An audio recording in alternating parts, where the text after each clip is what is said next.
Viene, no se te escucha, ¿eh?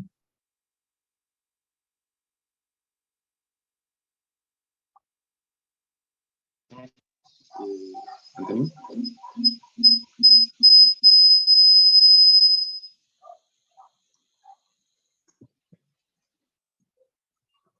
Buenos días para donde sean buenos días, buenas tardes para donde sean buenas tardes y buenas noches para donde sean buenas noches. Espero que todos sean muy bienvenidos a la cuarta versión del Congreso Mundial sobre la Infancia y Adolescencia y a la gira con la Infancia 2022. Como moderadores de este evento en el que se van a presentar las ponencias, estamos niños y adolescentes que conformamos un hermoso proyecto que se llama CILIAR, Consejo Internacional de Líderes Infantiles y Adolescentes con Responsabilidad Social. Los moderadores del día de hoy somos Sofía y quienes está hablando, Ken. Las ponencias marco van a tener un tiempo estimado de 20 minutos, al igual que las participaciones de los grupos de niños y adolescentes. Así que muy importante que tengamos muy en cuenta el tiempo.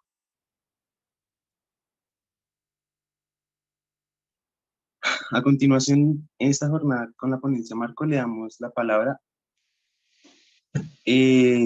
a Lucía Herrera Torres, que nos acompaña desde España con su ponencia de Psicología Positiva en el Contexto Educativo. Muchas gracias, Kenneth, y muchas gracias por la invitación para formar parte de este acto que me parece además un formato muy adecuado para precisamente que compartamos expresiones, reflexiones y experiencias de lo que se trata. Soy profesora del Departamento de Psicología Evolutiva y de la Educación. ¿Estáis viendo la presentación o no? No, Lucía, no vemos nada todavía. Venga, pues vamos a compartir. El anfitrión inhabilitó la función de compartir las pantallas de los participantes. Si no se puede compartir, no ya pasa está, nada. Lucía, ya puedes compartir, ya está habilitado. Vale, perfecto.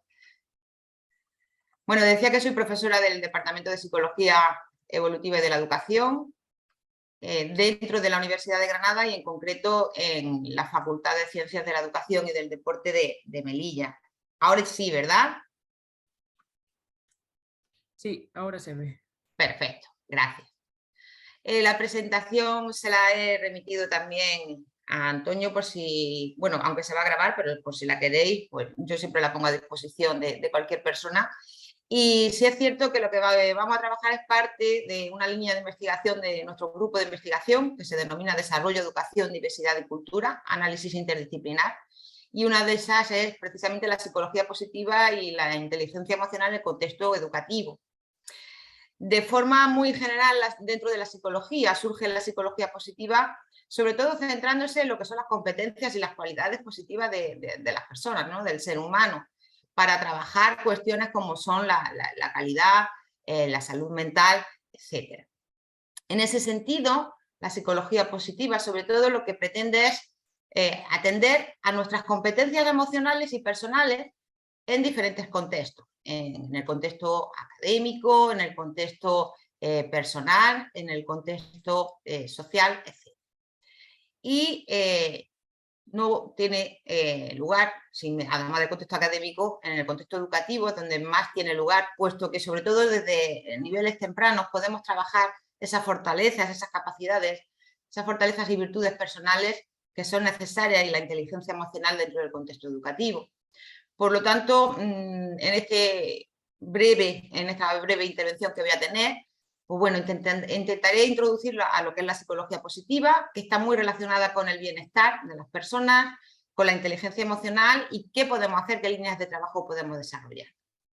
Respecto a la psicología positiva en el contexto educativo, es decir, que lo que pretende sobre todo es favorecer la salud mental, entendiendo por salud mental de una definición muy clásica de la Organización Mundial de la Salud, que por salud mental entiende estado completo de bienestar físico, psíquico y social y no la mera ausencia de enfermedad o minusvalía.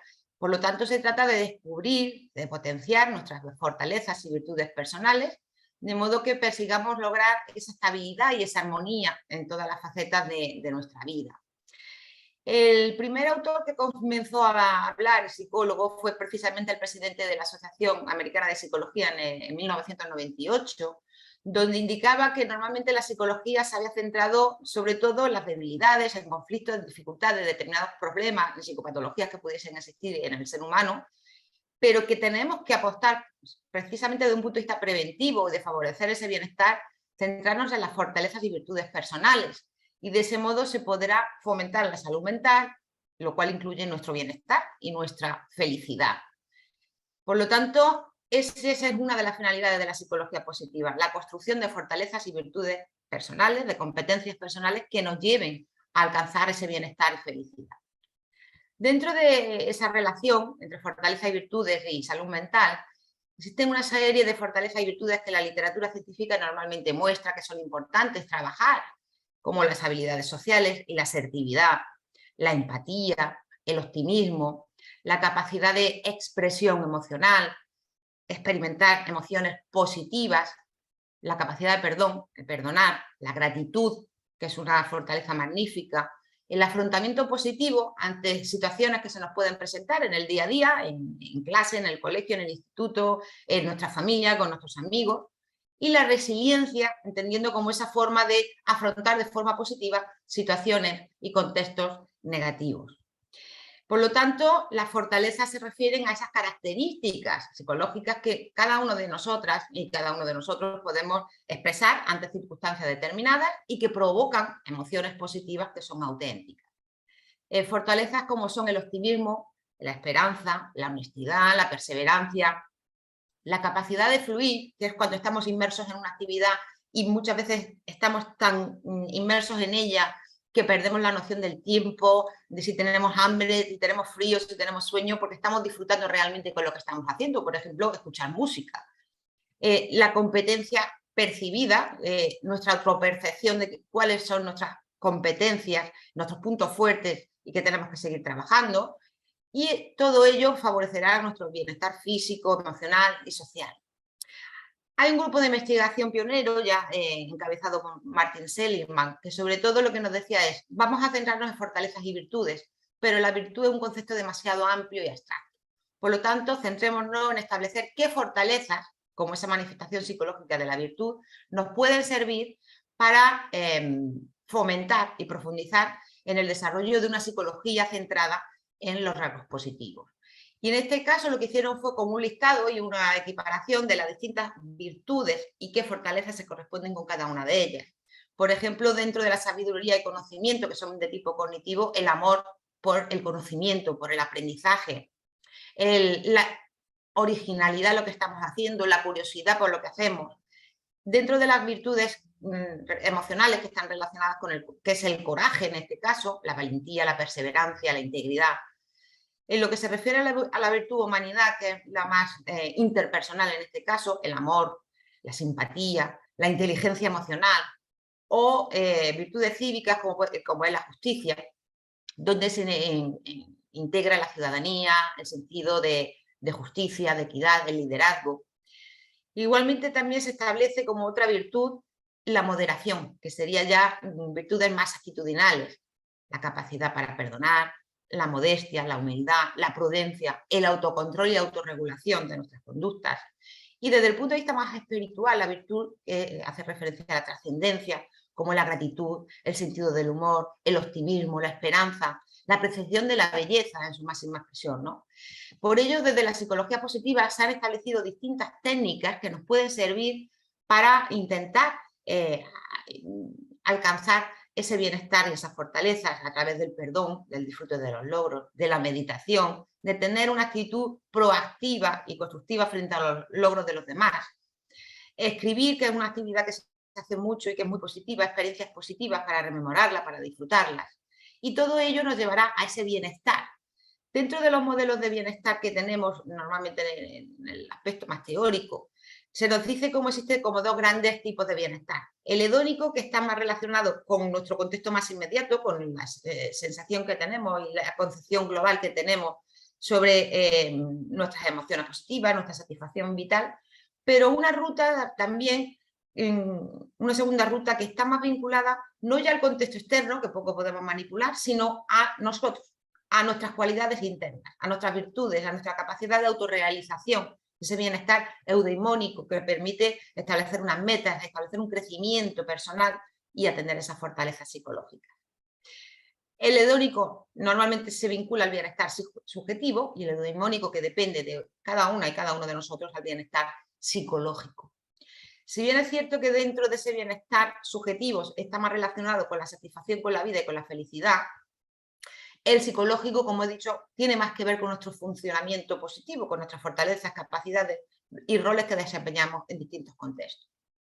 Dentro del bienestar subjetivo hay muchas investigaciones que relacionan las condiciones externas, por ejemplo, la condición socioeconómica o el contexto social, como factores importantes que determinan el bienestar subjetivo. Y eso ha hecho que hayan proliferado muchas investigaciones, por ejemplo, centradas dentro del ámbito social en indicadores que nos llevan a ello. De hecho, hay revistas especializadas en esos aspectos. Una pregunta que me planteo y que puede dar lugar posteriormente a la reflexión, si queréis que establezcamos esa reflexión, es ¿qué características debería tener el contexto educativo para potenciar un buen bienestar psicológico del alumnado? Pues bueno, yo os voy dando algunas ideas. El bienestar psicológico normalmente de una persona está relacionado con su autoaceptación, que es que seamos conscientes de nuestras fortalezas, debilidades, limitaciones, con las relaciones con los demás, de establecer relaciones sociales positivas, con nuestro control de lo que nos rodea, con tener una capacidad de autonomía, con tener unas metas establecidas, un propósito en la vida y con el crecimiento personal, con querer mejorar y desarrollar nuestras capacidades de forma continua a lo largo de nuestra vida. De este modo, el bienestar lo podemos obtener a través de un modelo más ambientalista, centrado en factores externos, sociales, económicos, culturales, familiares, a un bienestar subjetivo, pero también es importante atender a ese bienestar psicológico a través de esa ruta eudaimónica desde un punto de vista más psicológico y que depende más de nosotros y de nosotras. Y vinculado a esto está también como una de las fortalezas la inteligencia emocional. La inteligencia emocional ha sido de gran interés dentro del ámbito psicológico y educativo y se define entre muchas definiciones como esa habilidad que podemos tener para percibir, para expresar, para comprender y para regular las propias emociones y las de los demás, promoviendo sobre todo lo que es un crecimiento emocional e intelectual. Han sido muchos los autores precursores de ese concepto de inteligencia emocional, desde Thorndike dentro del conductismo o Howard Gardner a través de la teoría de las inteligencias múltiples, pero los primeros autores en comenzar a definir y sobre todo a utilizar el término inteligencia emocional fueron Salovey y Meyer, quienes la definieron como esa capacidad para dirigir y controlar los sentimientos, las emociones de uno mismo, de los demás, con la finalidad de orientar el pensamiento y las conductas a partir de esa información. Y posteriormente han ido surgiendo, ahí tenéis en esta tabla, pues bueno, distintos autores y teorías, modelos teóricos sobre inteligencia emocional que se han ido aplicando a la práctica y a la investigación. Modelos como por ejemplo el de Meyer y Salovey, que se centran en lo que es la inteligencia emocional. Modelos como el de la inteligencia emocional centrada en el trabajo de Goleman, que se centra en distintas dimensiones que conforman esa inteligencia emocional en el trabajo. Pero a mí el que más me suele gustar, porque es el más amplio que más podemos aplicar al contexto educativo, es el de inteligencia social y emocional de Baron, que nos dice que tenemos como un coeficiente emocional general integrado por un componente intrapersonal, lo que es interno a nosotros, como el autoconcepto, nuestra autorrealización, interpersonal relacionado más con las relaciones con los demás, con la empatía, con las relaciones sociales, de adaptabilidad a la situación y a las distintas situaciones que nos podemos encontrar, de manejo del estrés, puesto que se nos pueden aparecer cuestiones, situaciones, y por lo tanto tenemos que tener esa tolerancia al estrés y ese control de los impulsos, o el componente estado general de ánimo, donde se incluye la felicidad y el optimismo.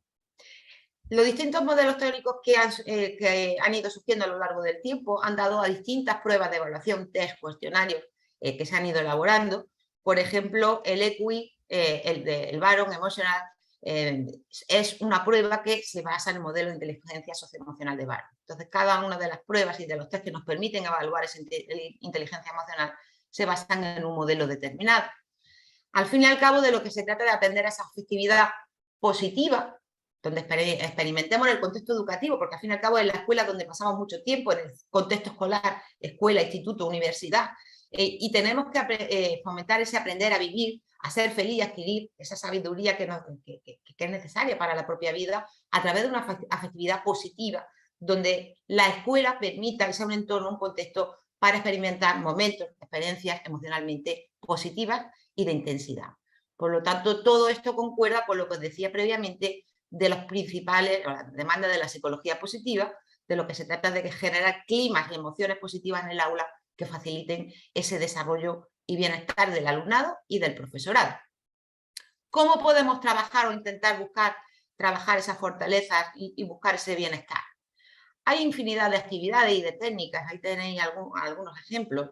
Por ejemplo, saborear, que es apreciar los aspectos positivos de la vida, donde mentalmente podemos visualizar, saborear lo que más nos gusta en la escuela, en la familia, con nuestros amigos, compartir nuestros mejores recuerdos con los compañeros de clase, hablar de nosotros, de nuestras virtudes.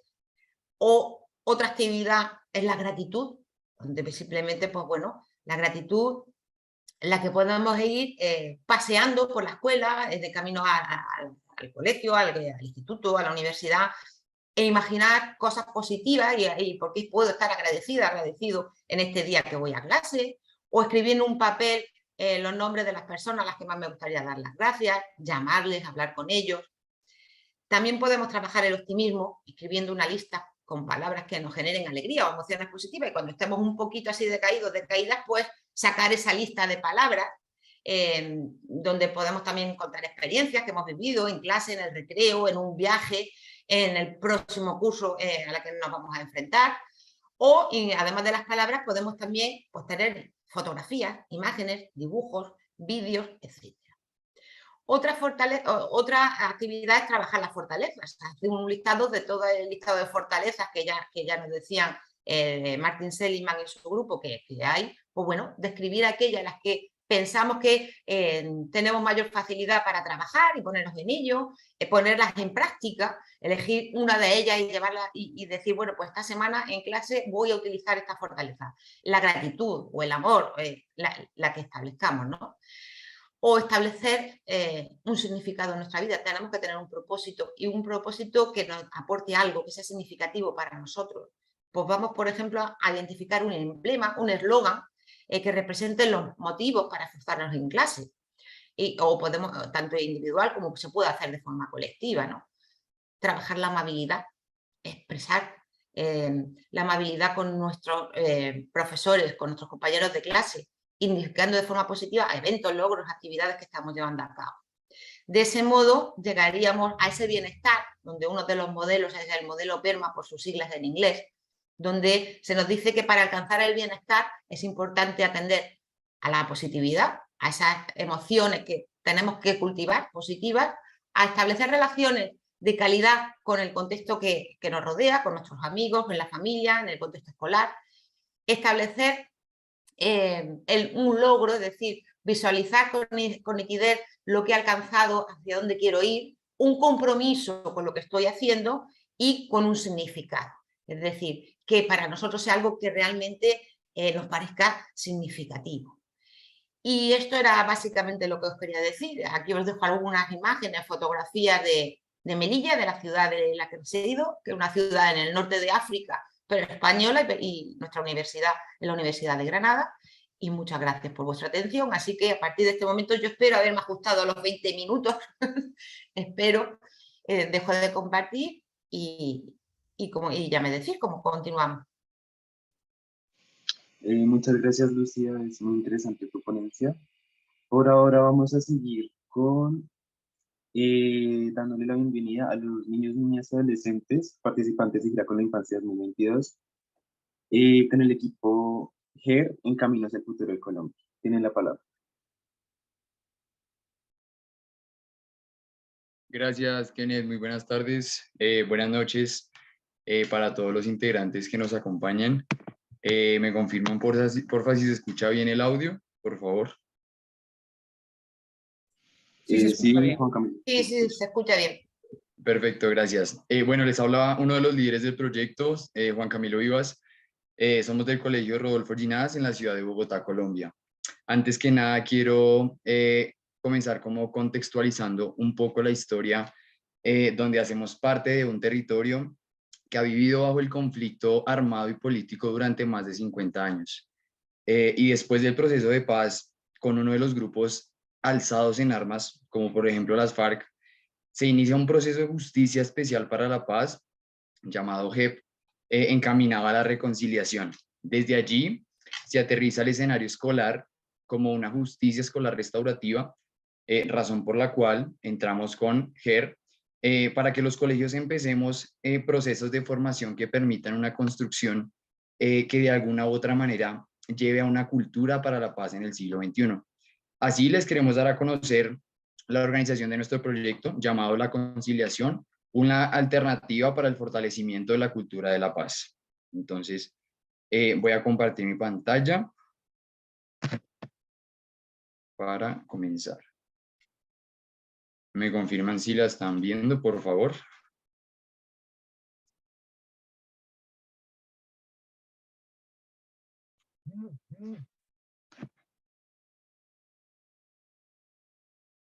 Bueno, en primer lugar, la conciliación, una alternativa para el fortalecimiento de la cultura de la paz. Me parece pertinente comenzar con una frase del doctor Ashokanand, en donde las sociedades que no aprenden a convivir en paz siempre viven con miedo y pobreza. Creo que es una frase que de alguna u otra manera generan ese impacto, ese objetivo que tanto buscamos como institución, y que la educación del siglo XXI en realidad pues genere como un avance en este sentido, en el que los espacios de paz sean lo más importante para la educación. En este sentido, queremos comenzar con nuestro objetivo. Nuestro objetivo busca desarrollar actividades pedagógicas que contribuyan a la sensibilización y la toma de conciencia. Consideramos esto lo más importante porque creemos que la sensibilización por parte no solo de la comunidad educativa y no solo a nivel de aprendizaje, sino también siendo conscientes de la sociedad que nos espera, creo que es la importancia para darnos cuenta del ejercicio de las capacidades como ciudadanos que tenemos, como seres humanos, que de alguna u otra manera es totalmente importante y es el fuerte de nuestro proyecto. Con el fin de crear una convivencia pacífica y armónica al interior de nuestra institución y poder, más que todo, centrarlo en pro de la materialización de los derechos humanos. Creo que es un reconocimiento importante como ciudadanos, como jóvenes, y por eso es la infancia y la adolescencia, creo que es lo más importante en este sentido. Con eso, pues, hemos dado una importancia a la libertad, al papel de la tolerancia, a la aceptación del otro, en la construcción de un ambiente sano, para que esa armonía lleve a una cultura de la paz que busca como fin último de la persona la felicidad. Buscamos que la felicidad pues sea lo más importante. Así, fundamentamos nuestro proyecto legalmente en la Ley 115 de 1994, que es la Ley General de Educación, en la Ley 1620 de 2013, que es el decreto reglamentario 1965 de 2013. Por otro lado, encontramos la Ley 1098 de 2006, o Código de la Infancia y Adolescencia, que es el aspecto más importante del que hemos hablado, la Cátedra de los Derechos Humanos y la Cátedra de la Paz. En tercer lugar, encontramos el proyecto institucional del Colegio Rodolfo Ginás, el PDI, y el manual de convivencia del colegio, con el fin de generar esa convivencia y que de alguna u otra manera juegue un papel importante en nuestro proyecto. Dentro de las líneas de trabajo pedagógico encontramos la inteligencia socioemocional. Creo que es algo totalmente importante al momento de hablar de conciencia y responsabilidad social y emocional, donde el manejo de las emociones juega un papel muy importante en ese momento de conflictos, siendo así, generando esos espacios de paz, esos momentos en los que el diálogo es el principal ente que nos va a llevar a la solución. Y es ahí donde la inteligencia socioemocional entra a ser fortalecida por el proyecto con el fin de saber solucionar un problema. Por otro lado, encontramos la construcción de la memoria histórica, donde damos una vista al pasado con el fin de darnos cuenta el cambio que podemos hacer, que en pleno siglo XXI nuestra educación puede cambiar y que en realidad ya no sea una sociedad basada en la intolerancia, sino que más que todo el cambio sea positivo hacia los espacios de paz. Desde la infancia y la adolescencia principalmente, pues podemos comenzar. Por otro lado, encontramos conceptos a fortalecer el currículo, encontramos la ciudadanía, que es una educación socioemocional de la que ya hablamos, la participación, que sin duda alguna es algo muy importante en los jóvenes y adolescentes, y la verdad, creemos que es nuestro fuerte en el proyecto, donde la verdad, el diálogo para la concertación, sabiendo que la concertación se da después de un diálogo, la reparación y la reconstrucción del saber. Es ahí donde no solo nos reivindicamos con nosotros mismos, con nosotros como personas y con el otro, sino también estamos construyendo saber y nos estamos dando cuenta de que realmente somos personas, sí, somos conscientes de que como seres humanos podemos cometer ese tipo de errores por la falta del manejo emocional, pero es ahí donde la verdad siempre nos va a jugar en pro de nuestros derechos. ¿Quiénes lideran nuestro proyecto? Somos los conciliadores como gestores de paz. Sin duda alguna, pues nuestra institución maneja desde cursos inferiores, tercero, cuarto, quinto, hasta grado 11. Incluso la personería estudiantil nos acompaña dentro del proyecto con el fin de que desde los más pequeños hasta los más grandes se maneje un ejemplo en toda la institución, porque pues de nada serviría que unos lo mantengan, otros no, sino que todos nos movamos en el mismo ámbito del espacio de paz, que es lo más importante. Para eso, pues nosotros tenemos algunas funciones, las cuales hemos sabido fortalecer gracias a determinados proyectos, charlas, talleres, que sin duda alguna nos hacen personas capaces de atender ese tipo de conflictos, ¿sí? En ese sentido, las funciones que cumplimos somos líderes mediadores ante el conflicto y buscamos orientar las mesas de conciliación. ¿Cómo lo hacemos? Gracias a esas capacitaciones, somos personas que en este momento sabemos no solo solucionarlo de nosotros, sino somos capaces de dar ese ejemplo para una solución en común. Con esto pues nos basamos no solo en el beneficio propio, en el beneficio de algunos, sino en el beneficio común para que en realidad sea una solución basada más que todo en la justicia escolar restaurativa, en la reivindicación de cada uno como estudiante. Además, pues dirigimos las actividades pedagógicas encaminadas al trabajo de la socioemocionalidad y la recuperación de la memoria histórica con los demás compañeros. Es ahí donde volvemos a la importancia de retomar esa historia de Colombia, de que es un territorio y no considerarlo más como una anécdota, sino que en realidad sea como el objetivo y el fuerte de cambio. Es como lo que tratamos dentro de nuestras funciones. Finalmente, contribuimos en la resolución del conflicto bajo unos acuerdos entre las partes a través del diálogo y la concertación, que como ya lo dijimos, la concertación se da después de ese diálogo y creo que es nuestro fuerte. Con esto podemos ver un video en el cual se desarrolla nuestra institución, donde los estudiantes dan su punto de vista y su conocimiento acerca de GER, Justicia Escolar Restaurativa, y sin duda alguna es un orgullo verlo, entonces me enorgullece compartirlo. Camilo Vivas, soy el personero del Colegio Rodríguez y soy líder del proyecto GER, Justicia Escolar Restaurativa. El día de hoy me encuentro con una de mis compañeras de trabajo. Hola, mi nombre es Alejandra Montilla y vengo como representante de los conciliadores y hoy tenemos como objetivo mostrar lo que hemos elaborado en el transcurso del tiempo que tiene el colegio. El día de hoy queremos dejar una huella, tenemos el objetivo de que el grado 10º continúe con este proyecto y queremos que nos acompañen a tomar la opinión de los estudiantes del Colegio Rodolfo Llinás frente a la convivencia y la paz en la institución. Gracias. Gracias.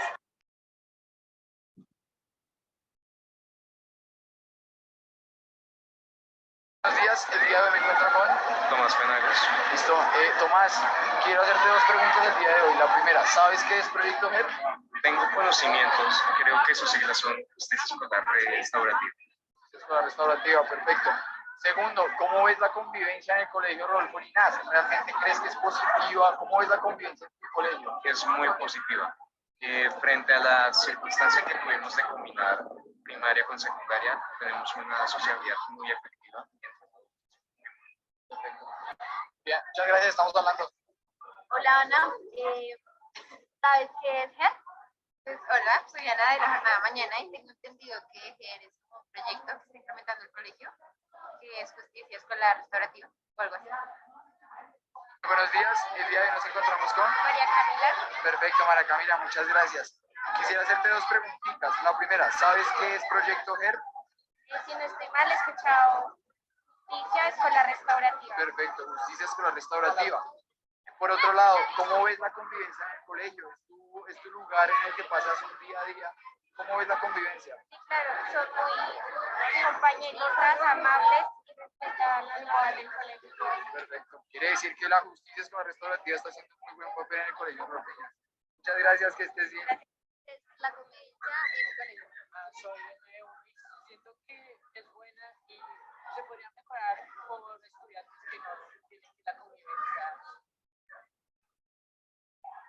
Buenos días, el día de hoy nos encontramos con Martín Pineda. Martín. Quisiera preguntarte, ¿sabes qué es Proyecto GER? Es Justicia Escolar Restaurativa. Perfecto. Por otro lado, ¿cómo crees que está la convivencia en el colegio, Rodolfo Ignacio? Pues una convivencia sana, tranquila y todos nos llevamos bien con todos. Perfecto, listo. Gracias, Martín, muy amable. Hola Isabela, ¿cómo estás? ¿Crees que los fenómenos del mundo afectan la vida escolar? La verdad creo que sí. Por ejemplo, nosotros podemos darnos cuenta con lo que afectó la pandemia a muchas personas, sobre todo a los jóvenes con depresión, ansiedad y cosas por el estilo. Bueno, sin duda alguna, hemos visto que los estudiantes de nuestro colegio tienen conocimiento de GER, Justicia Escolar Restaurativa. Mencionan algo muy importante que creo que es destacable en este momento. Nosotros atravesamos por una emergencia educativa en la cual el colegio maneja 2 sedes. Una de ellas se vio afectada por condiciones climáticas, en donde su infraestructura se vio afectada y fue necesario cambiar a la otra sede, por lo que en este momento estamos funcionando con una sola sede. Y eso fue lo que los estudiantes han recalcado y han dicho que es muy importante saber que aunque estamos juntos con los niños más pequeños, estamos toda una comunidad educativa y hemos sabido controlar las emociones, hemos en realidad creado un espacio de paz en el que toda la comunidad educativa se mueve en el mismo ámbito, y eso es sumamente importante porque pues para muchas instituciones puede no ser posible, y es un orgullo saber que nuestros estudiantes lo reconozcan. Así, las actividades que desarrollamos durante este año también es importante destacarlas. Para eso encontramos capacitaciones para el proceso de formación. Como ya lo mencioné, nosotros pues somos personas y líderes con un proceso de formación en el cual día tras día estamos avanzando y mejorando, no solo a nivel escolar, sino como seres humanos, como personas, como ciudadanos, y poder no solo solucionar los problemas propios, sino en el bien común. Por otro lado, apoyamos la resolución de los conflictos que se presentan entre pares en las aulas o espacios escolares. Dirigimos las actividades programadas en La Maloca, tejiendo historias que sanan a través de las manualidades, la costura, la bisutería, el arte, entre otras actividades. Somos partícipes y creemos que ese tipo de actividades, ese tipo de destreza que muestran como esa motricidad, generan y entablan esas relaciones, esas charlas, esos diálogos que de alguna u otra manera generan esa reivindicación, esa armonía, el ser pacífico entre los problemas que se han presentado. Así, pues lideramos también todo tipo de actividades, como una de ellas fue la Semana por la Paz. Desarrollamos una Semana por la Paz llena de actividades en donde todo es risa, todo es diversión, todo es en realidad el diálogo, y que no estemos con problemas, sino que en realidad podamos desarrollar una comunidad como la que siempre hemos basado el proyecto. Y la implementación de la pedagogía del loto. Con esto nos referimos al reconocimiento de sí mismos y el trabajo de las emociones, que ya lo hemos mencionado, es sumamente importante para el cambio de la educación en pleno siglo XXI. Además que este proyecto nos brinda herramientas pedagógicas, un aprendizaje continuo día tras día, una revisión y actualización del manual de convivencia en pro de los derechos y deberes de los estudiantes como seres humanos, que es lo más importante, una educación socioemocional, la cual pues sin duda alguna juega un excelente papel, y la orientación e implementación de la Cátedra de la Paz. Así contamos con apoyo dentro de la institución. El equipo GER del Colegio Rodolfo Ginás está compuesto por el área de Ciencias Sociales, que a su vez se compone de 4 maestros, excelentes personas no solo a nivel profesional, sino también con su manejo personal. Departamento de Orientación Escolar, que sin duda alguna es un apoyo fundamental para la conciencia y lo que es el manejo de emociones, socioemocionalidad, y la coordinación escolar, que trata el tema de la convivencia más que todo.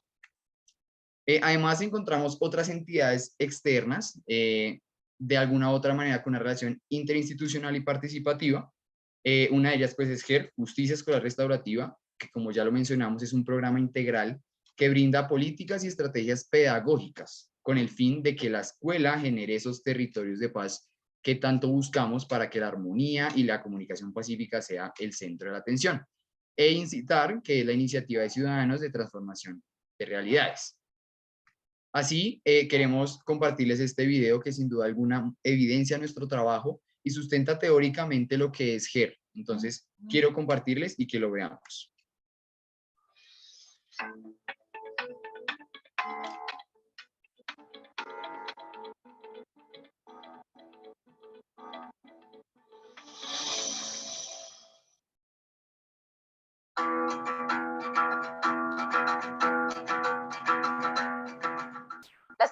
restaurativas se entienden como un conjunto de acciones, estrategias y herramientas que contribuyen a mejorar las relaciones entre las personas. Además, en aquellos casos en que las relaciones se encuentren deterioradas, la idea es que contribuyan también a su restablecimiento o su sanación. Más que formas de hacer, me gustaría que se pensaran también de la mano de formas de pensar y de sentir, de manera que las prácticas restaurativas lo que buscan es permitirles a las personas poder proyectarse de manera constructiva hacia el futuro. Las prácticas restaurativas beben de la justicia restaurativa, que en palabras de Howard Ser es un enfoque que se interesa por los roles y las necesidades de todos los involucrados.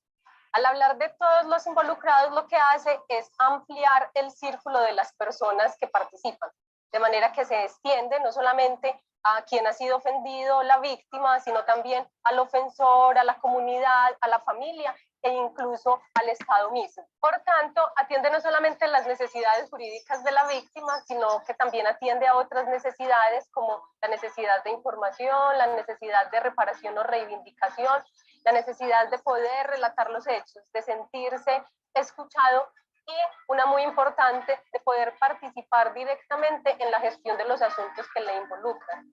De la misma manera, se atienden las necesidades del ofensor en tanto le permite poder responsabilizarse por las consecuencias de sus conductas y poder integrarse a la comunidad, no quedar excluido de ella. De la misma manera, este enfoque reconoce que la comunidad también tiene necesidades y responsabilidades en relación con todos sus miembros, incluido el ofensor. De manera muy sintética, podríamos decir que la justicia restaurativa busca dar respuesta a 3 preguntas. ¿Quién ha sido dañado? ¿Cuáles son sus necesidades? ¿Y quiénes tienen responsabilidades en ello? Finalmente, hay que señalar que la diferencia entre prácticas y justicia restaurativa es que las primeras no solamente tienen un enfoque reactivo, como lo hace la justicia, responder posterior a la violencia, sino que también tienen un enfoque preventivo y proactivo, lo que hace que pueda extenderse su aplicación.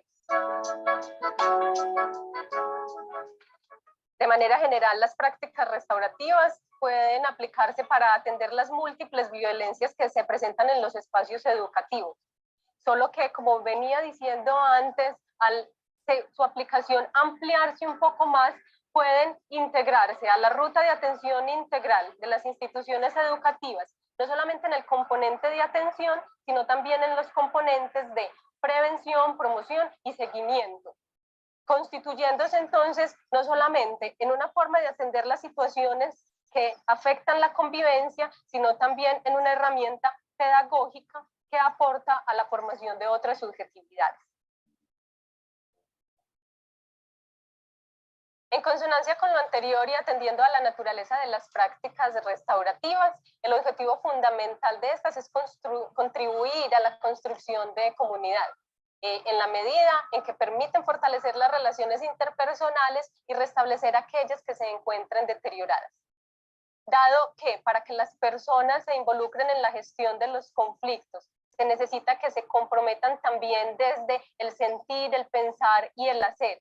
Y en la búsqueda de soluciones creativas, las prácticas restaurativas no solamente están aportando a la construcción de una cultura de paz, sino que también estarían permitiendo la emergencia de unas subjetividades que realmente le apuesten a la convivencia pacífica.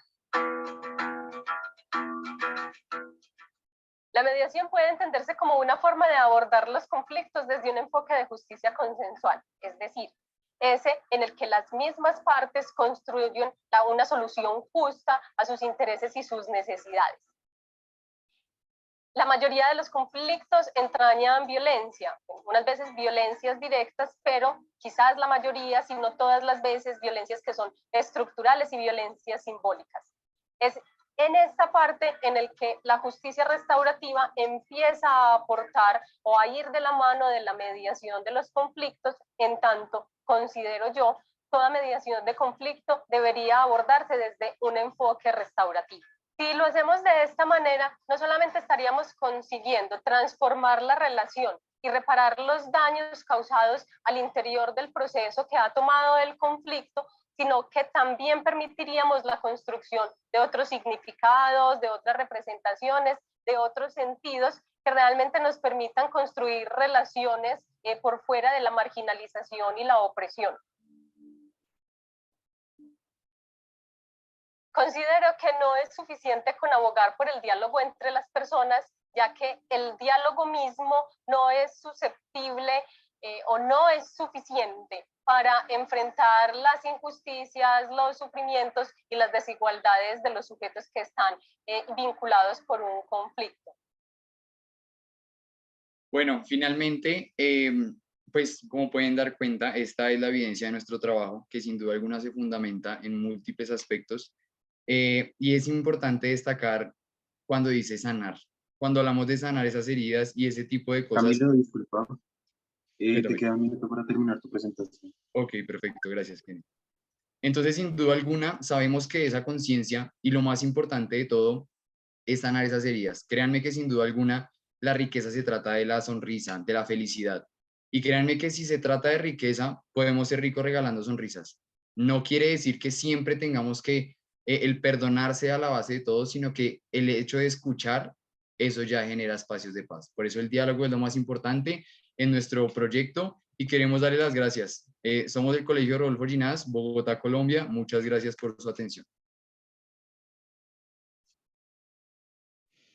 Muchas gracias, Camilo, por tu ponencia. Muy orgulloso de escuchar tus palabras.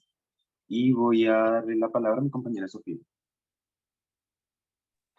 Muchas gracias, Kenny. A continuación le damos la bienvenida a Nelson Enríquez Espés Nova, quien nos acompaña desde El Salvador con la ponencia El emprendimiento educativo de niñez y adolescencia y su impacto en la sociedad.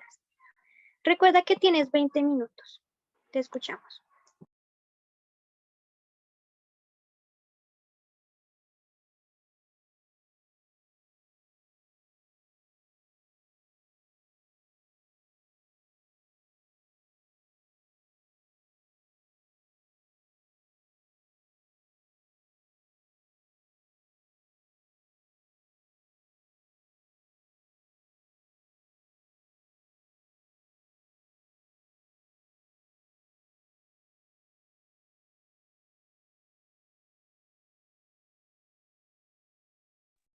Sofía, parece que Enriquillo se ha salido, estaba conectado antes. Si os parece, podéis darle paso a la primera comunicación y ya os avisamos cuando se conecte, ¿de acuerdo?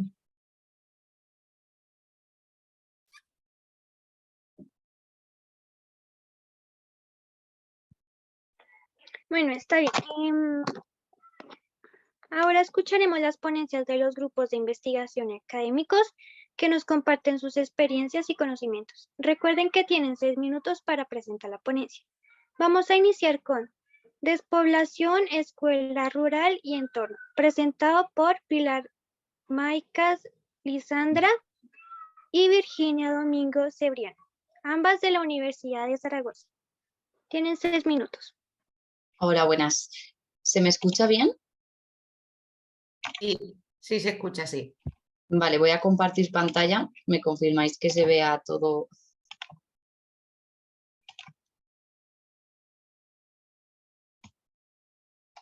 Sí, se ve, sí. Sí. Vale. Bueno, pues en primer lugar me han parecido muy interesantes las ponencias anteriores y dar las gracias por la oportunidad de exponer en este congreso. Yo soy Pilar Maicas y soy voy a ser la encargada de realizar esta ponencia sobre el trabajo que he elaborado junto con Virginia Domingo.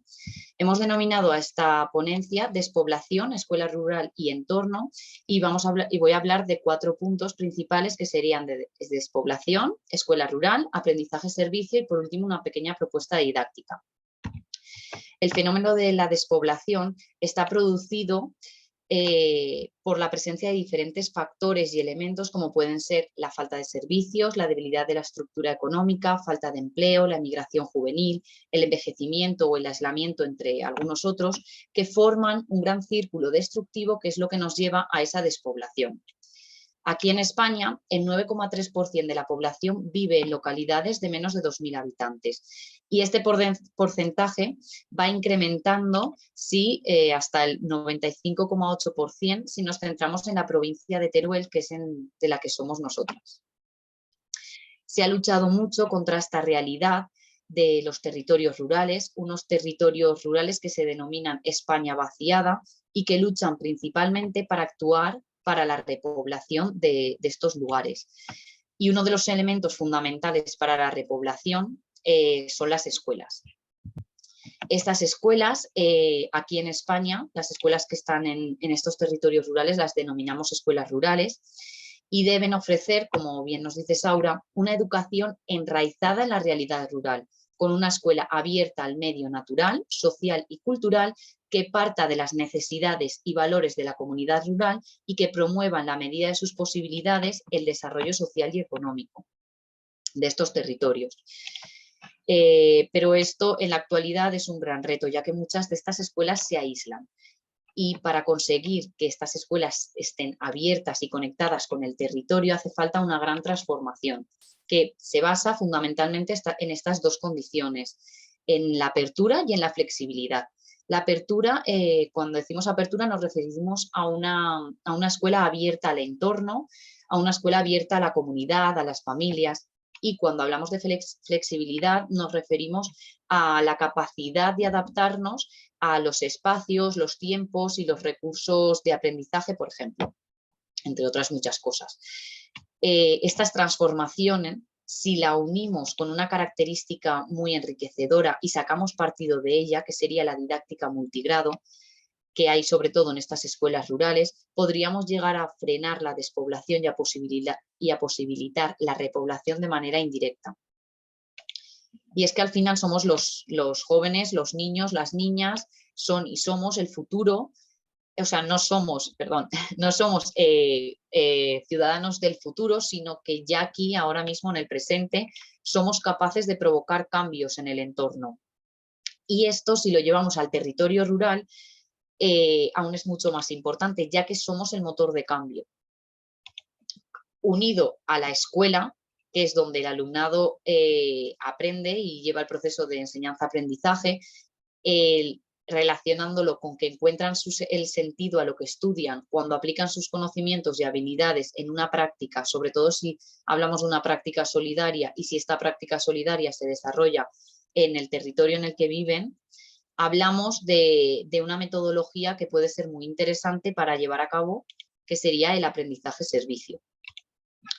Una vez un poco contextualizado así muy brevemente lo dicho, hablamos ahora de la propuesta didáctica, que se fundamenta de una experiencia que tuvimos en el aula de Fuentes de Rubielos. Esta propuesta didáctica nos ha llevado a cabo, es una propuesta y está formada por dos partes. Una de ellas es el diagnóstico del entorno, ¿no? Analizar esas necesidades, oportunidades, debilidades, amenazas que hay en la localidad. Y una segunda parte que es mejorar ese entorno y luego realizar un vídeo promocional del pueblo junto con la comunidad, es decir, escuela y comunidad. Y esta segunda parte sería totalmente flexible y abierta a las motivaciones, los intereses y las decisiones de todos los que participan. Los objetivos de esta propuesta didáctica son para el alumnado conocer y analizar el entorno que les rodea, las diferentes actividades económicas, los oficios de la localidad y sus funciones, los productos autóctonos y tradicionales, conocer también el patrimonio cultural y artístico, fomentar la comunicación y la comprensión de las ideas y los sentimientos propios y de los demás, fomentar las conductas de respeto hacia el patrimonio cultural y fomentar sobre todo, y muy importante, el sentimiento de arraigo y pertenencia, utilizar las TICs y trabajar en equipo y relacionarse con los demás, tanto con sus demás compañeros como con la comunidad. Y los principales objetivos a conseguir para la comunidad serían fomentar esta participación de las familias y comunidad en la escuela y consolidar la relación. Y por último, los principales objetivos del servicio son mejorar el entorno y fomentar la visita de turistas y sobre todo la repoblación del municipio, que al final esta repoblación es la que nos llevaría a que estas escuelas rurales no se cierren, porque muchas de ellas se van cerrando.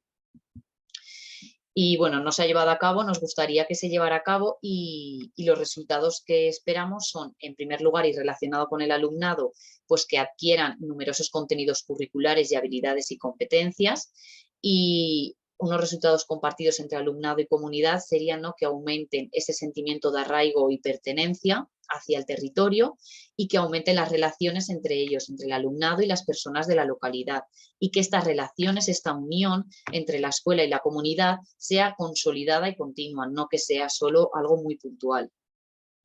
Y como gran resultado esperado, pues es la mejora de este municipio a través de la colaboración de toda la comunidad, y como gran objetivo se espera que el producto final, es decir, este vídeo promocional, llegue al mayor número de personas posible y que eso ayude a la repoblación del municipio y disminuya así las posibilidades del cierre de la escuela.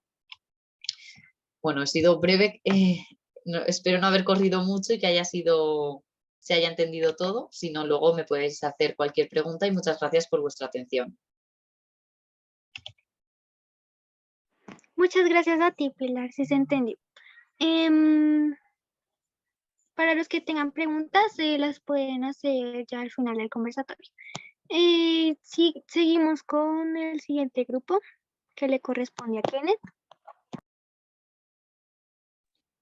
Sofi, si quieres presentarlo tú, es que yo tuve un inconveniente aquí.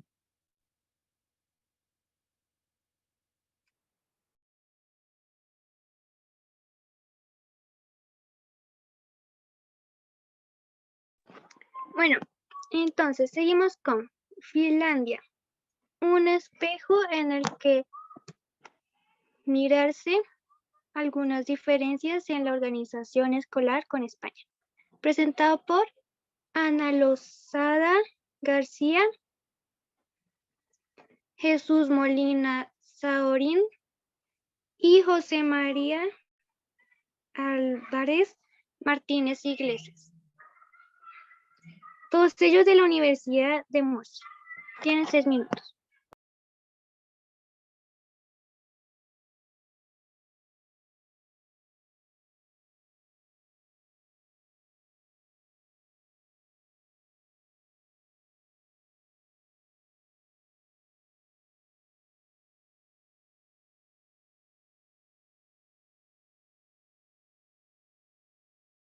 Pues parece, Sofía, que no está. Si quiere dar paso a lo siguiente.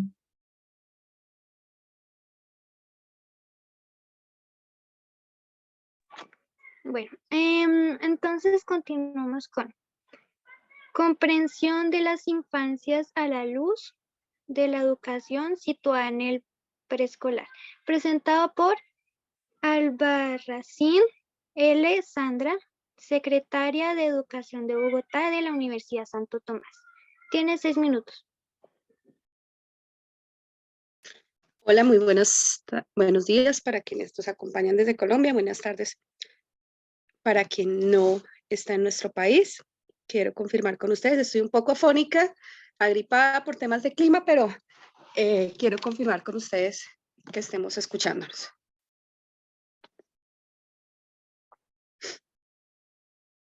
Sí se te escucha bien, Sandra.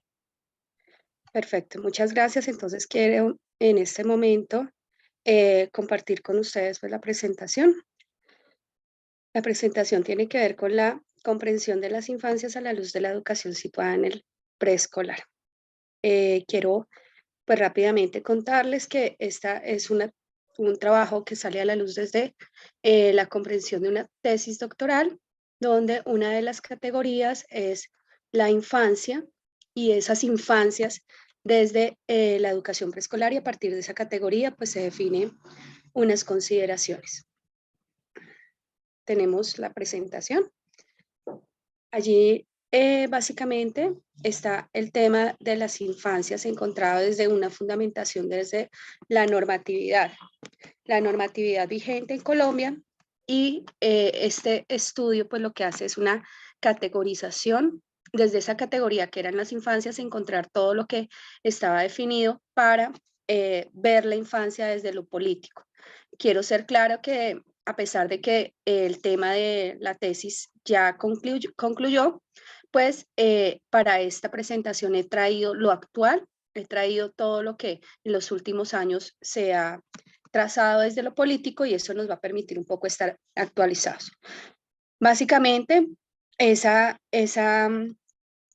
fundamentación teórica que estoy presentando en 6 puntos de partida que se recoge está claramente definida desde lo que se encuentra en lo normativo, desde las dimensiones, es decir, esas dimensiones que son definidas por la Ley 115, los objetivos de educación que tienen que ver también con la Ley General de Educación, los pilares de la educación desde la UNESCO, los principios de la educación desde el decreto 2247, que es el decreto en el 97 que habla específicamente y exclusivamente de los principios de la educación preescolar, las actividades rectoras que se recogen desde los lineamientos de la Secretaría de Educación del Distrito y el Ministerio de Educación Nacional, y los ejes de actualización que se definieron en los lineamientos del año 2020.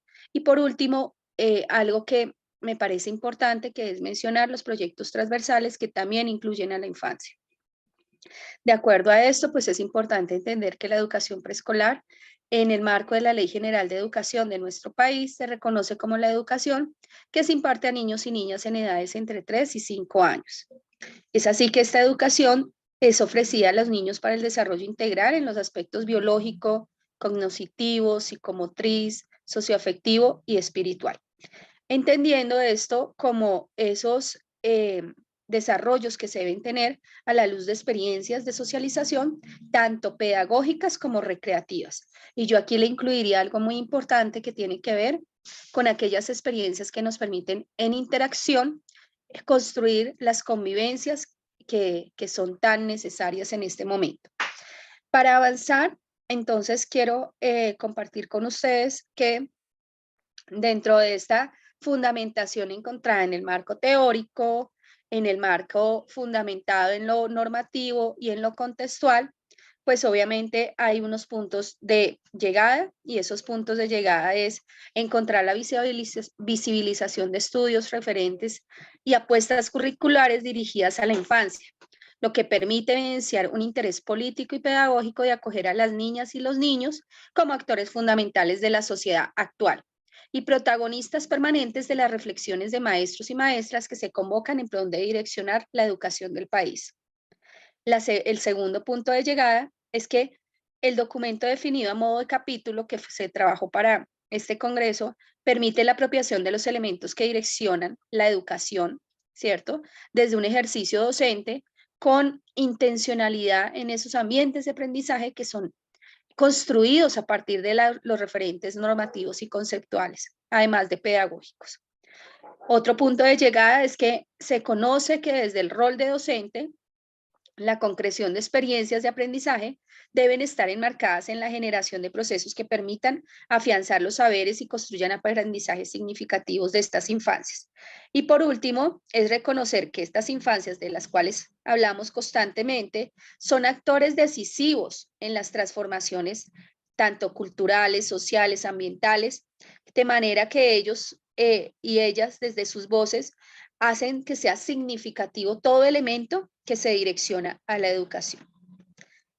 Entiendo en términos de tiempo que tenemos un tiempo limitado, pero quería también traer aquí algo muy importante y es que los objetivos, que es como el primer elemento de esas 6 comprensiones, definen claramente cada uno de esos temas importantes que se deben trabajar en la educación preescolar, que no solo implican la creatividad, la curiosidad, el desarrollo del conocimiento sobre el cuerpo, sobre hábitos alimenticios, sobre la ubicación espaciotemporal, sino también sobre la necesidad de trabajar en la exploración del medio natural, familiar y social, entendiéndonos a los niños y a las niñas como eje fundamental de nuestra acción.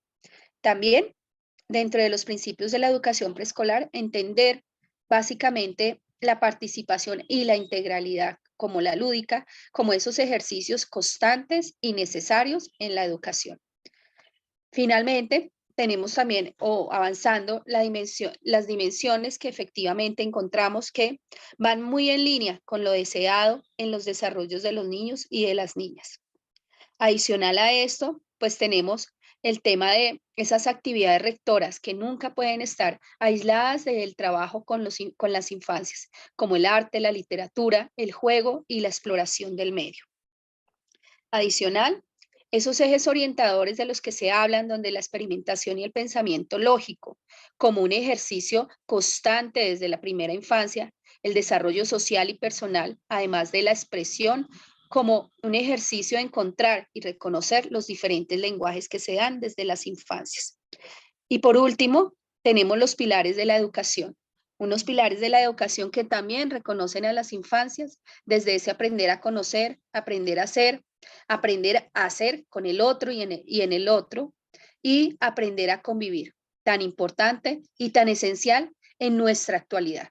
Con esto les doy paso. Muchísimas gracias por permitirme compartir esto que a la luz de lo que nosotros reconocemos como políticas para la infancia, reconoce también todo el ejercicio significativo que se ha hecho en nuestro país en los últimos años para trabajar en pro de nuestros niños y de nuestras niñas.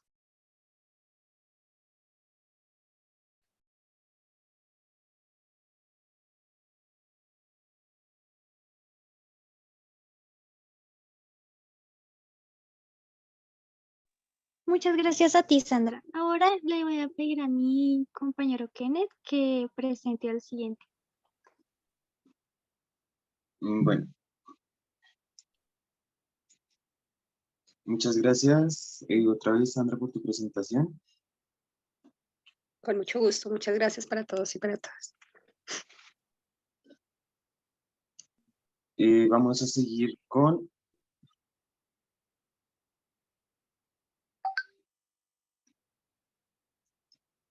disculpen el inconveniente. Vamos a seguir con la valoración del profesorado sobre la robótica como un recurso didáctico en la educación infantil y primaria, que es presentado por Olaya García Fuentes de la Universidad de Vigo. Tienes la palabra. Hola, muchas gracias. Lo primero de todo, bueno, la enhorabuena a ti y a Sofía por cómo estáis moderando este espacio, que lo estáis haciendo muy bien.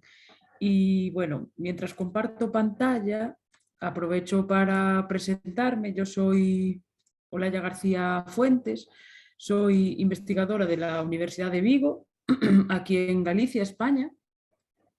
Y bueno, mi campo de trabajo es la tecnología educativa, principalmente pues se centra en cómo introducir la tecnología en los procesos de enseñanza-aprendizaje de una manera crítica y para potenciar al máximo pues todos esos recursos. Y os voy a presentar una pequeña investigación que estamos desarrollando que se titula La valoración del profesorado sobre la robótica como recurso didáctico en educación infantil y educación primaria.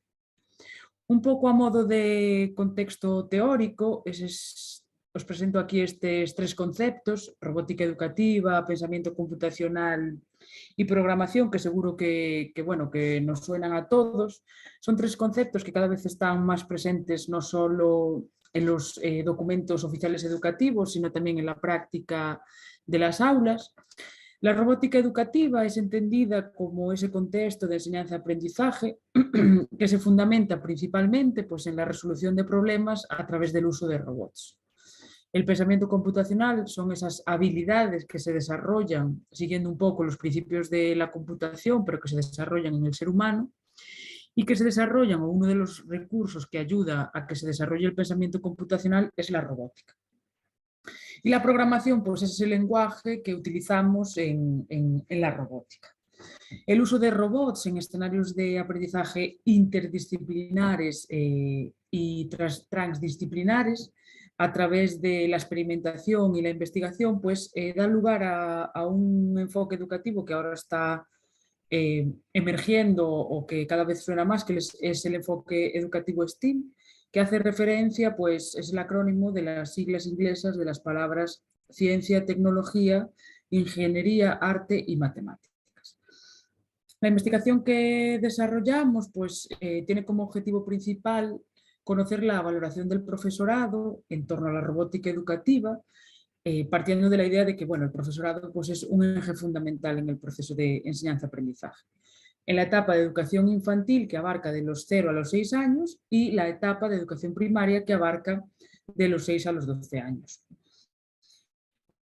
De manera más detallada, los 3 objetivos o las 3 grandes metas de este estudio son conocer la valoración de la robótica educativa dentro de la propia actividad docente, averiguar la percepción del profesorado en torno a la robótica dentro del enfoque STEAM y determinar la valoración que el profesorado hace de la robótica como herramienta, pues, para desarrollar las habilidades que son propias del alumnado.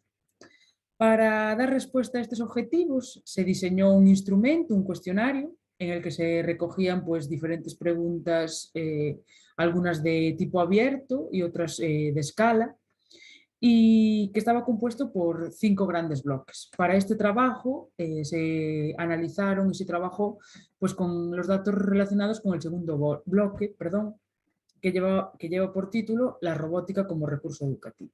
Participaron un total de 91 maestros y maestras de las etapas de educación infantil y primaria. En concreto, pues el 89% fueron mujeres y el 10% hombres.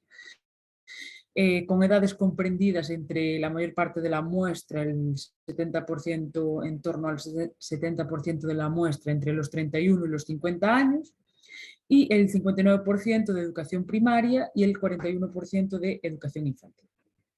El procedimiento llevado a cabo en esta investigación, pues en primer lugar se distribuyó el cuestionario a través de los correos institucionales de los diferentes centros, y una vez que el profesorado contestó a las preguntas, pues se analizaron los datos con diferentes programas informáticos. Por un lado se hizo un análisis de frecuencia, que consiste en contar el número de veces que una persona responde a determinado ítem o a determinada cuestión. Y otro análisis que se hizo fue el análisis de contenido, que se utilizó para analizar, pues, las preguntas de tipo abierto.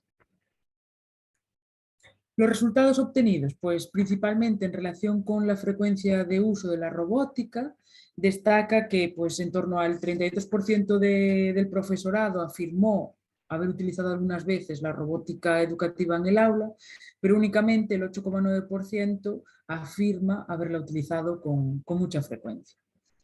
En relación con la valoración de la robótica como recurso educativo, destacan los datos que tenéis ahí un poco marcados con un círculo rojo. En relación con la actividad docente, pues el profesorado consideró que la robótica, pues, favorece bastante su labor docente y que favorece mucho también, pues, la creación de ambientes lúdicos. En relación con el proceso de enseñanza-aprendizaje, pues algunos de los aspectos más valorados fueron la motivación y la competencia digital y el aprendizaje colaborativo. En relación con las dimensiones que definen o que conceptualizan el enfoque educativo STEAM, destaco ahí, pues, 2 grandes dimensiones. Al preguntar al profesorado sobre estas dimensiones, pues destacan principalmente que, bajo su opinión, la robótica educativa ayuda mucho a desarrollar el pensamiento computacional y las competencias STEAM.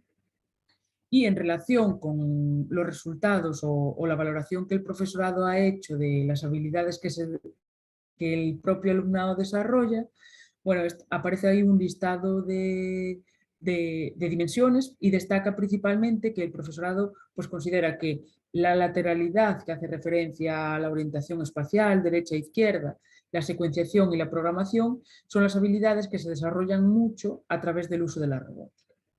Esta investigación que os he contado, pues, nos permite concluir, por un lado, que el profesorado valora de la robótica educativa como recurso de manera muy positiva, y que considera además que ayuda o favorece la creación de ambientes lúdicos y que también ayuda a su labor docente. En relación con el propio proceso de enseñanza-aprendizaje, destaca principalmente que la motivación, la competencia digital y el aprendizaje colaborativo, pues, son las habilidades que más se desarrollan en el alumnado. Y para terminar, me gustaría destacar que, bueno, es importante la importancia de este tipo de investigaciones, que muchas veces nos olvidamos de la percepción del profesorado, y es un elemento fundamental, sobre todo en estas cuestiones de innovación, como es la inserción de la robótica. que la digitalización de las aulas es una actividad mucho más compleja que llenar las aulas de recursos tecnológicos y que para dar respuesta a las nuevas necesidades y a las nuevas realidades del mundo, pues es imprescindible tener en cuenta pues, la valoración del profesorado y los nuevos modelos educativos que permitan la formación continua pues, del profesorado. Y muchas gracias por escucharme. Muchas gracias, Olaya, por tu presentación, muy importante lo que nos expones. Y vamos a finalizar con la implementación de los derechos en el aula a través del juego. Es presentado por Sarandra Bote de la Universidad de Extremadura, y Alejandra Cubillos Forero, Sofía Daniela Peinado Ruiz, Laura Daniela Trujillo Andrade de la Universidad del Bosque. Pueden empezar. Hola, ¿se me escucha? Sí, se te escucha bien. Perfecto. Voy a iniciar a compartir la presentación.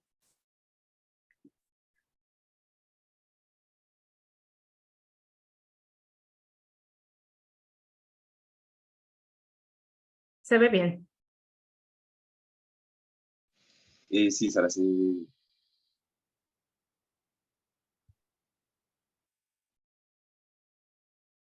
Bueno, antes de comenzar, me gustaría dar las gracias por permitirme participar en este congreso sobre infancia y adolescencia. Y sobre todo quiero agradecer a mis compañeras y amigas ya de Colombia su maravillosa aportación en este trabajo sobre la implementación de los derechos en el aula a través del juego. Me gustaría comenzar señalando que los futuros docentes, como es mi caso en particular, y todas aquellas personas que amamos a los niños y niñas, pensamos que realmente es necesario un cambio, pero no un cambio cualquiera, sino uno que prepare al adulto, que lo forme de manera justa en su relación con la infancia. ¿Y por qué digo esto? Pues porque aún nos falta muchísimo camino por recorrer para considerar que vosotros, niños y adolescentes, seáis figuras clave en esta sociedad.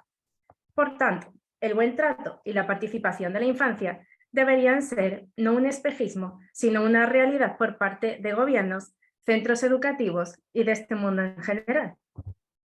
Los niños y adolescentes soléis tener algunos papeles de participación comunitaria en algunos actos y eventos, aportando vuestros pensamientos e ideas, pero siempre me queda esa sensación amarga de que vuestras inquietudes y sensaciones no llegan a alcanzarse, porque siempre digo que no es lo mismo oír que escuchar, y la mayoría de los casos, por desgracia, a los adultos les cuesta. Hay una frase de Kiran Bilsetti que me encanta y dice: cada niño será capaz de decir yo puedo, cada niño tendrá una historia, cada niño tendrá su nombre. Y yo, como futura docente, añadiría que cada niño debería tener, por fin, un plan de participación real, entendido como un espacio de comunicación libre de miedos y de respeto mutuo. La ilusión que guardo como estudiante de educación infantil es que se consiga garantizar el bienestar de cada alumno desde la humildad y el amor. Pero para eso hay que insistir en renovar el proceso educativo de enseñanza-aprendizaje, porque este debería de ser un proceso amable, que alcance esa meta de formación de personas críticas, pero ante todo que sean felices. Y remarco lo de felices porque esto debería de ser el pilar fundamental por el cual debería estar construida la vida y sobre todo la escuela. En la escuela es importante el desarrollo de contenidos, pero también es interesante formar a niños y niñas en aquellos derechos fundamentales, no solo en días importantes como celebraciones pedagógicas, sino como algo normalizado en la escuela, porque esto es muy importante. Deben saber que deben ser libres y únicos, sujetos activos y responsables de sus derechos en su vida, pero también en el colectivo en el que se encuentran.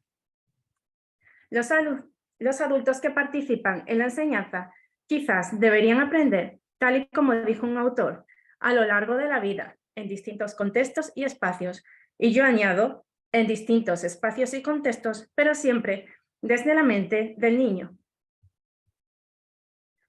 La escuela es el escenario perfecto para un desarrollo de contenidos, por tanto, sería el más indicado para el conocimiento de la protección, la seguridad y del respeto, un lugar donde se proyecte la participación, que no hace falta tampoco grandes acciones, sino pequeños pasos para cambiar el entorno y del mundo que les rodea. Para esto, tenemos una herramienta, una llave mágica para asimilar los conocimientos de una manera entretenida, atrayendo el aprendizaje de valores y de la tolerancia. Esta herramienta no es otra sino que el juego. El juego nos va a permitir abrir un abanico muy amplio de posibilidades y de metodologías activas, como puede ser el aprendizaje cooperativo. Este, además de permitir la socialización, nos va a permitir que niños y niñas en el aula activen su mente y pongan su motivación en todos los contenidos. En ocasiones, enfrentarse a temas tan complejos y delicados relacionados con el abuso, la discriminación, la pobreza, generan incertidumbre y malestar en el aula debido a la delicadeza o la corta edad de los estudiantes. Pero hay miles de maneras de ponerlo en la práctica a través de la expresión plástica, corporal, lúdica e incluso con el debate. Entendiendo la edad y maduración de cada uno de los alumnos, tanto a nivel emocional como cognitiva, podríamos utilizar el juego como estrategia de acercamiento hacia la transformación de la sociedad, hacia la eliminación de aquellas acciones que vulneran todos esos derechos de la infancia. Entender entonces los derechos desde la labor del docente, desde el juego, también nos va a permitir que niños y niñas realizan aquellas barreras eliminatorias no solo cercanas a su entorno, sino aquellas que afectan también al resto del mundo. Y por último, participar permite socializar y socializar permite respetar. A aquellos niños cuyo espíritu se llene de estos saberes serán los que consigan la plena transformación universal. Muchas gracias por su atención.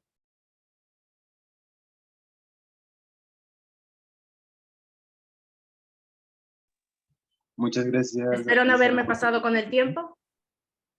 Tranquila, lo hiciste muy bien. Y vamos ahora a dar un espacio para compartir preguntas y abrir un espacio de debate. Voy a darle la palabra al presidente del CIPI, Antonio Jiménez. Hola, buenas tardes a todos, o buenos días.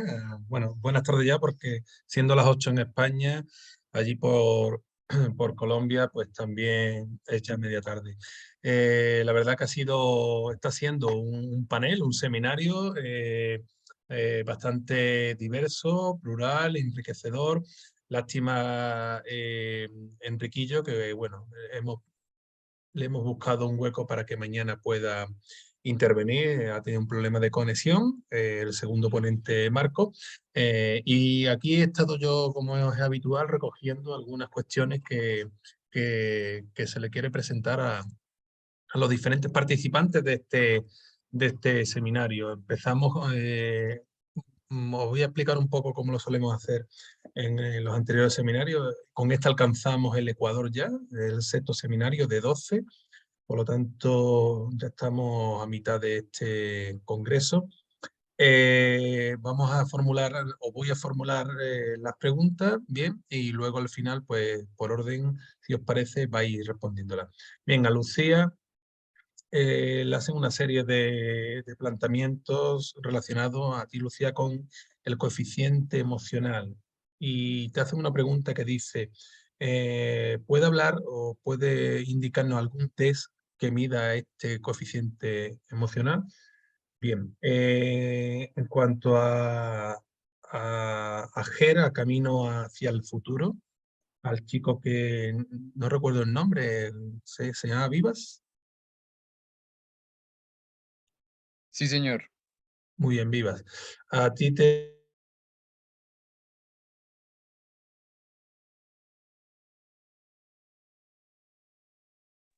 Antonio, Se ha ido el sonido.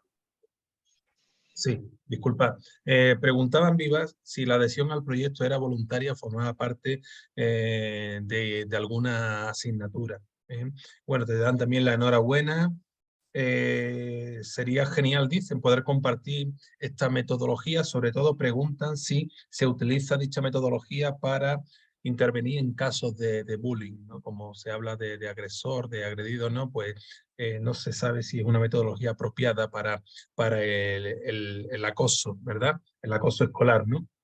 Y bueno, y se destaca también en este sentido, se felicita a tu institución educativa, ya que la consideran una escuela territorio de paz. A Pilar, bueno, la verdad que me ha encantado porque es bastante Teruel, y la verdad que es un lugar maravilloso, ¿no? Y se puede hacer cosas fantásticas en estos territorios despoblados. Eh, te hacen una pregunta que dicen, ¿qué necesitáis para implementar la propuesta didáctica que habéis expuesto? Bien, has comentado que es una propuesta que todavía no se ha implantado, no se ha implementado. Bueno, pues ¿qué se necesitaría para llevar a cabo dicha implementación? A Olaya ya es una cuestión personal.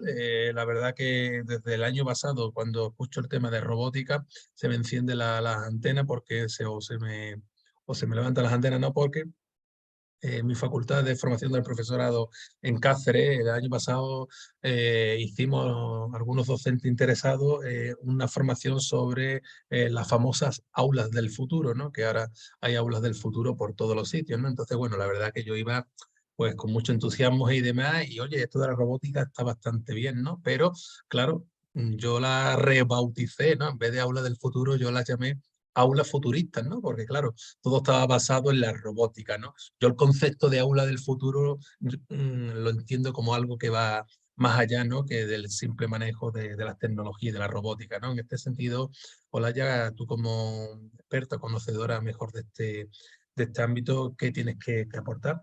Y bueno, y por último a Sara, felicitarla por el extraordinario trabajo, ¿no? La presentación de esta comunicación solo, sino del extraordinario trabajo en coordinación con compañeras, con otras estudiantes de Bogotá, en Colombia, que ellas ya han finalizado. Bueno, pues esta comunicación es el fruto ella ha hablado del juego porque en 6 minutos tampoco le daba tiempo más, pero es el fruto del diseño de un juego que dentro de esta guía que vamos a publicar en el mes de febrero, este material didáctico para promocionar los derechos, el buen trato y la participación en la escuela, bueno, pues se han encargado de diseñarlo. Entonces, Sara, yo sé que el juego es muy extenso, ¿no? Pero sí que sería interesante que pudieras luego contar un poco en qué se basa ese juego y cuál es su finalidad, ¿vale? Un juego que ya digo va a ser publicado por la editorial Los Taedros en el mes de febrero de 2023. Bueno, pues si os parece, vosotras mismas, y digo bien vosotras porque es un panel exclusivamente de ponentes y moderadores chicos, bueno, y también Sofía chica, así que vosotras mismas os gestionéis el tiempo si queréis en el mismo orden en el que habéis intervenido. Gracias. Muchas gracias, Antonio. Bueno, pues si queréis, la pregunta es verdad que he ido muy rápido en la intervención porque quería gastar mal tiempo, pero ante la pregunta de que si hay alguna prueba para evaluar, hay infinidad de pruebas para evaluar la inteligencia emocional y voy a compartir justamente la diapositiva en la que aparece un ejemplo. Lo podéis ver, ¿verdad? ¿Lo veis? Sí. Bueno, pues ahí aparecen algunos, no todos, pero algunos de los instrumentos de los test y cuestionarios que hay elaborados para evaluar la inteligencia emocional basándose en modelos diferentes, el modelo de Meyer y Salloway o el modelo de Baron, que es el que se centra en la inteligencia socioemocional, y las edades también, normalmente a partir de los 16 años, aunque hay otros, como por ejemplo para evaluar el coeficiente emocional a través de ese modelo de inteligencia socioemocional de Baron, que es el EQI para jóvenes, que engloba de 7 a 18 años. Entonces sí que hay muchas pruebas que nos permiten evaluar de una forma más objetiva esa inteligencia emocional con los distintos factores que la componen y en ese sentido, pues bueno, se pueden adquirir, se pueden implementar, son además pruebas sencillas de aplicar, normalmente son pruebas de autoinforme, donde se van contestando una serie de cuestiones en una escala. Y eso es lo que quería, de compartir para que pudieseis ver todos esos instrumentos que hay y que cada vez se van puliendo más y se van construyendo más.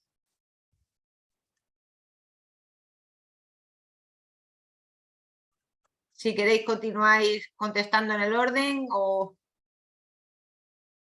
como queráis, si tampoco hace falta que sigamos en orden. Bueno, tengo entendido, soy del proyecto GER, creo que la segunda pregunta, y la pregunta pues radica más que todo en si el proyecto es más enfocado como a nivel voluntario o es algo más estricto, más rígido. En este caso pues el proyecto es totalmente voluntario, contamos con una participación de los estudiantes desde pequeños, los cuales deciden ser candidatos a ser conciliadores y así poderse integrar en el proyecto GER para después ser gestores de paz.